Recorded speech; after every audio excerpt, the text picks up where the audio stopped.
What's up, Raiders?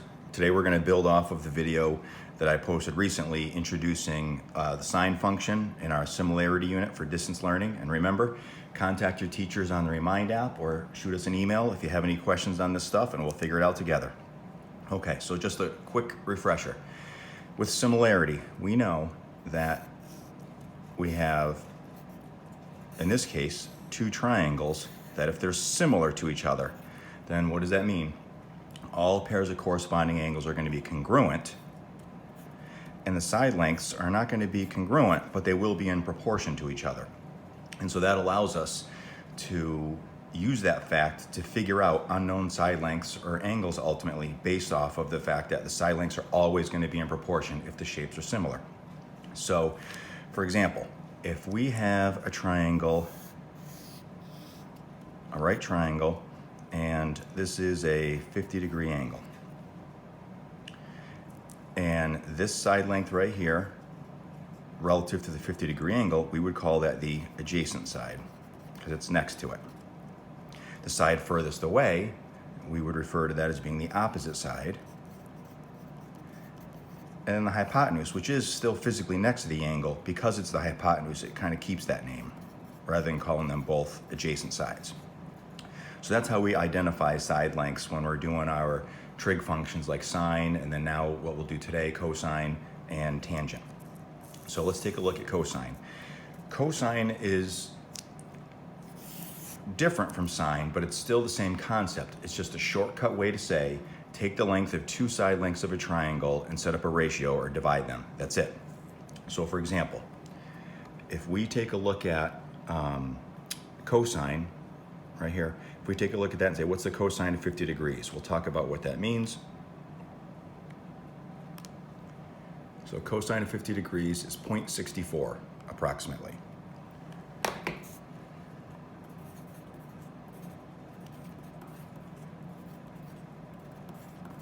Okay, so what does that mean?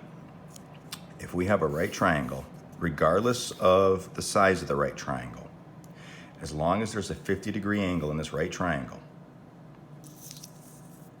then what that means is that the length of the adjacent side divided by the length of the hypotenuse.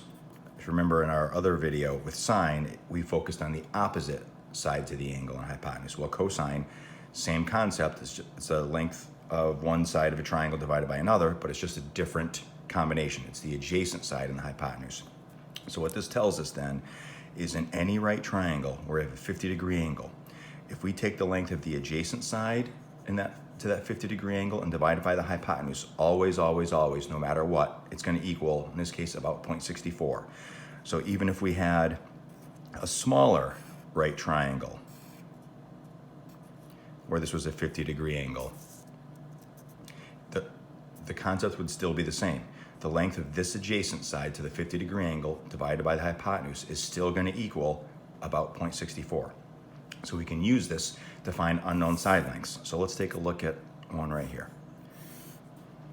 This one will be a little bit different algebraically than the one we did with sine. So here's our 50-degree angle. Now let's say the adjacent side, that's our unknown. So we'll generically call it m.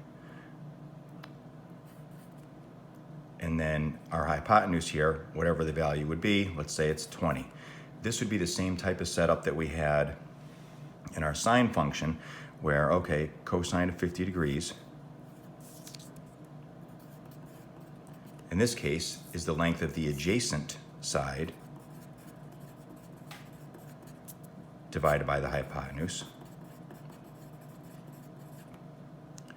So in this case here, cosine of 50 degrees, which again, we already know, cosine of 50, anytime you take the length of the adjacent side and divide it by the hypotenuse, it's going to equal approximately 0.64. So you can kind of think of this as saying 0.64 is approximately equal to the length of the adjacent side, which is unknown as m, divided by the hypotenuse, which is 20. So now we just have an equation to solve here. We want to isolate this variable m to get it by itself. Right now it's being divided by 20, so to undo that, multiply by 20. Do that to both sides. So m, that unknown side length that's adjacent to the 50-degree angle, we can find it by 20 times the cosine of 50 degrees. So m in this case And again, you can type it in exactly like you see it.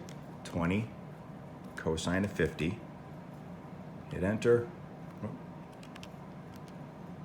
And you get about 12.9. So that tells us then that this adjacent side has a length of about 12.9 units. And that should make sense in general because we know in a right triangle, the hypotenuse has to be the longest side. So let's take a look at a little different scenario. We have a 50-degree angle. And now our adjacent side is unknown. That's the one this one we'll know in this case. So let's say it's 12. And now let's say the hypotenuse is our unknown. Now we can analyze this the exact same way initially. The cosine of 50 degrees, cosine is the ratio, it's just a shortcut way of saying, okay, set up a ratio, take the length of the adjacent side to the 50-degree angle and divide it by the hypotenuse. So cosine of 50 degrees equals, the adjacent side here is 12 over the hypotenuse, which is x. So notice it took our unknown and put it in the denominator. So you can do this a couple different ways. Here's one way to do it. We want to get x, but it's in the denominator. So I'm going to multiply both sides by x. So now we have x times the cosine of 50 degrees equals 12. Well, we have to isolate x, get it by itself. So right now, if it's being multiplied by cosine of 50, to undo that, divide by the cosine of 50 degrees.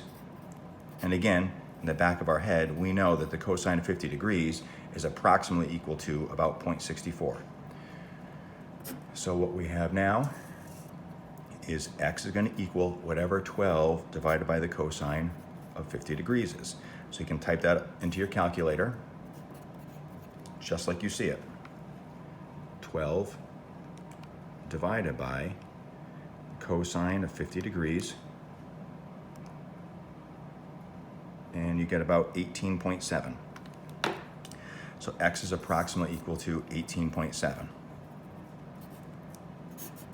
And again, in general, that should make sense because that would at least be consistent with the fact that we know the hypotenuse has to be the longest side in any right triangle.